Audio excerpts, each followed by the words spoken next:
This video is brought to you by my new book, Genesis Saga: A Call to Aid. If you're craving a science fantasy adventure that's more in the spirit of Star Wars before Disney ruined it, then feel free to check out the links in the description. It's available in both ebook and paperback.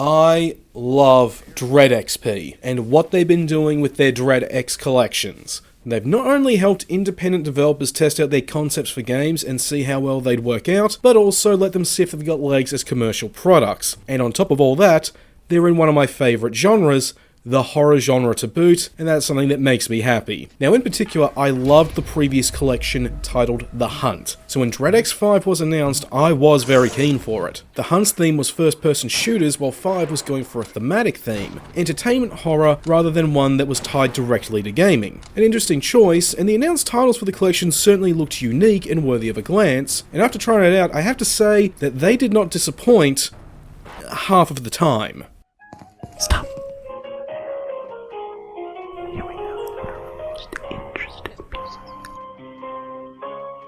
Like the prior collections, Dread X 5 tells a meta-narrative with its launcher, a hub area that opens up as we try out the microgames, included revealing more of a broader narrative. Here, our story takes place in a restaurant called Outpost 3000, a sci-fi themed family place with a playground, pizza, prizes, and games for all boys and girls. The story we get with this is one that is quite enjoyable. It's told through a comic, the pages of which we earn as the restaurant opens up more. It's about a young boy and his life with his mum and dad, and how him disappointing his dad against the backdrop of a widespread extraterrestrial influence led to what was once a happy family mutating into a miserable, abusive household. I will admit this was a little threadbare in hindsight, but regardless, I still like this narrative. It adds more to the wider world of Dread X by showcasing how what's going on is not only affecting the world, but average people. And the story of a happy family becoming an abusive mire of misery is a fear I find a lot of people have hiding in the back of their minds.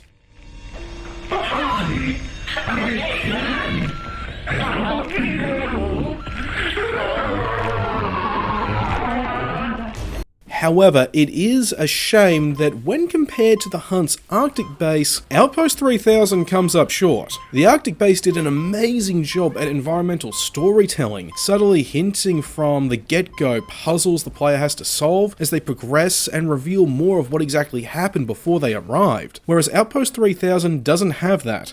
Things are just there, and puzzles don't really tie into some event that happened at the restaurant. It's even lacking in style, looking more like the setting of a Five Nights at Freddy's knockoff, to be honest. Whereas the Hunt's Arctic base had this retro stylization that helped give it an enthralling atmosphere that made it as scary as its games whenever something happened. But, credit where it is due, Outpost 3000 does have its moments of genuine suspense when you're pursued by a twisted monstrosity, and as you progress through the collection, it ties into the meta-narrative told through the comic in a very passive but organic way.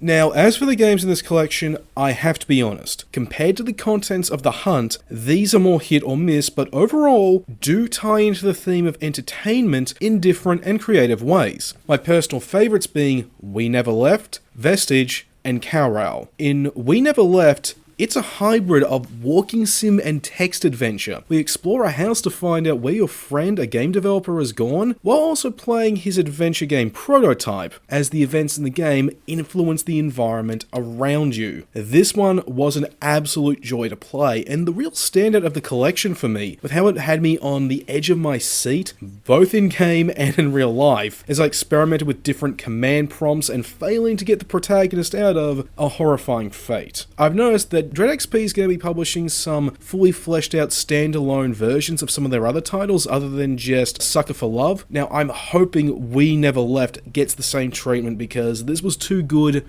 not to get its own fully fleshed out standalone version.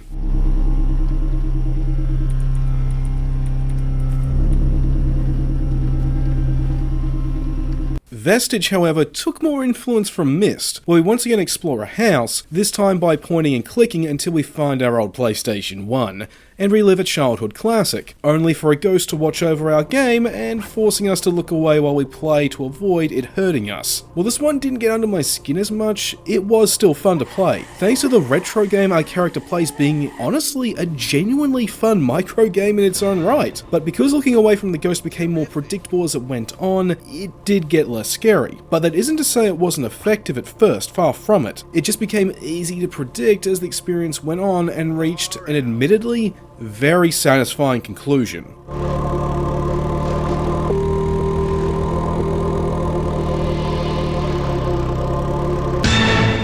Then there was Carol, which was one of two entries that happily brought a Silent Hill vibe to the table. A nice night at a karaoke bar turns into a trip into a surreal hell after taking a wrong turn while leaving the bathroom, as we explore warped sewers, urban centres, and woodland. We're attacked by gun-toting women that we need to take down before they get us. Our only guide being record players playing a very grim song that starts off with lyrics about washing blood out of our hair. This is the most straightforward of my favourites. It's a simple FPS with a good mix of overt and passive storytelling where atmosphere is king, and where we discover the grim reality of the men running the karaoke bar. My only real complaint would be that I found the beginning of this one to be confusing and hard to follow, and that this game is part of a peculiar trend with this collection, an over-reliance on pixelation filters. I don't mean pixel art or sprite work, but a good chunk of this collection is overlaid by a pixelation filter as an attempt at having a style, rather than creating one. Admittedly though, this did work better on some than others, but it had the effect of taking what in the past has been a diverse collection feel all the more homogeneous, at least aesthetics-wise. Tried to get the blood out my hair,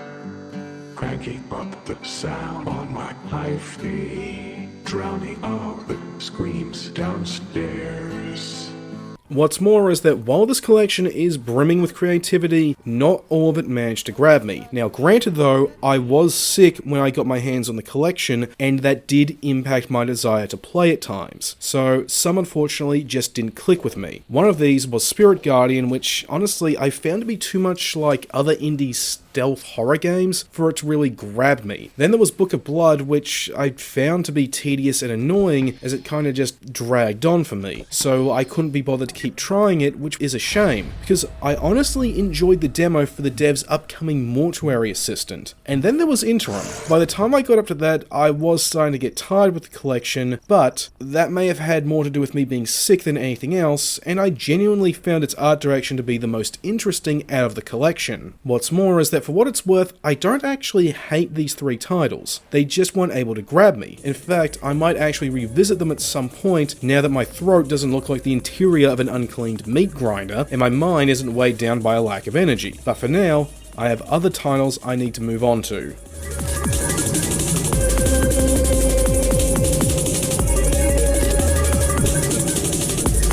And those are my thoughts on Dread Axe Collection 5. It was a lot of fun trying this out, and while some of it was stronger than others, I'm still glad I grabbed it. A lot of great ideas are on display that will work great as more fleshed out experiences, or as part of bigger standalone projects. Hell, as I said before, I would love to see We Never Left get expanded upon, or if not that, get a standalone sequel that expands on its text adventure murders. So if you're looking to try out some promising horror experiences, then I do recommend you give this collection a try.